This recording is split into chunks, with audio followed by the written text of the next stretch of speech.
Fighting from the blue corner, the All-American, Brian Stann!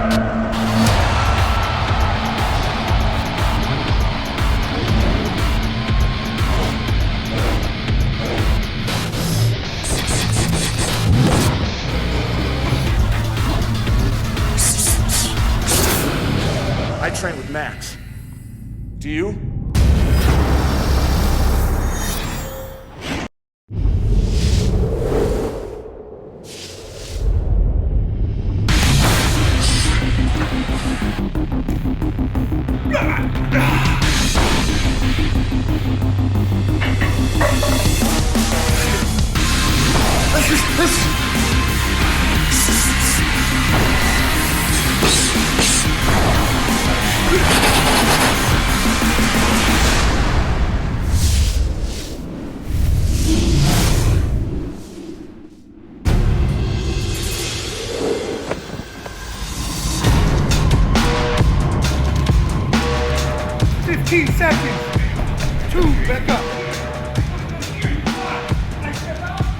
You know what, I met Stann 2 years ago in Vegas with Clay one time. I shook his hand, got to meet him, and just started getting the chance to work with him. And, you know, just kind of digging in his brain and just seeing where he's comfortable with wrestling and what he wants to work on. With a guy like Brian, is just, his wrestling is so raw. He hasn't been involved since he was 5 years old like the rest of us. So he's a wonderful student. He doesn't know any better. So what you teach him, he'll try it.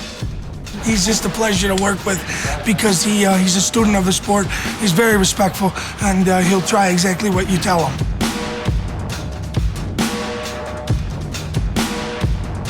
You know, wrestling with Anthony Hamilton, who's an all-American wrestler, over 250 pounds, very large guy. It's very difficult. The guy with that level of technique, it makes it very difficult for me to, one, just even shoot in on him, but even to defend. So I can get the right defense, but with his size and strength, I mean, he's still able to suck my leg in, even when I'm stuffing the head, even when I have a strong wizard in. So it's gonna make the fight when I fight George Santiago, a guy who's 180, 190, 195 pounds, much, much easier. We get after it sometimes in there in the cage, and he works really hard, man. In the Slash wrestling session, he's really wearing me down. Like I said, he's always got good cardio and real motivated. So I don't know. Every time I step in there, it's a battle with him. That's for sure. You know, wrestling with Tyler Easton is always a trip because Tyler, not only is he very aggressive and a very skilled wrestler, but he's also a heck of an athlete. For a guy who's 255 pounds, he moves extraordinarily well. He moves like a light heavyweight. So not only are you gonna get a factor of strength in there that you have to get used to, but a factor of speed that you're not accustomed to with a guy of that strength.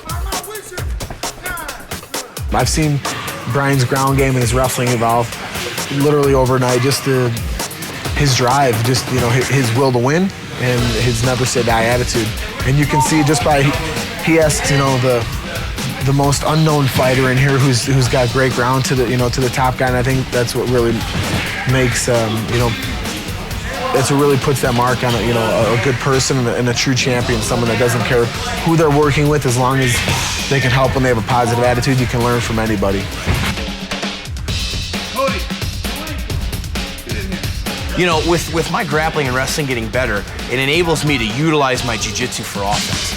My jiu-jitsu's gotten much, much better, especially my top game and my ground and pound. So by working on my takedowns and my ability to get on top of guys, my ability to scramble out of positions and gain top position, it allows me to really open up. I'm not just heavy-handed when I'm on my feet. I'm actually very heavy-handed when I'm inside someone's guard or I can pass their guard. So it's really added another layer, another part of my arsenal offensively for fights.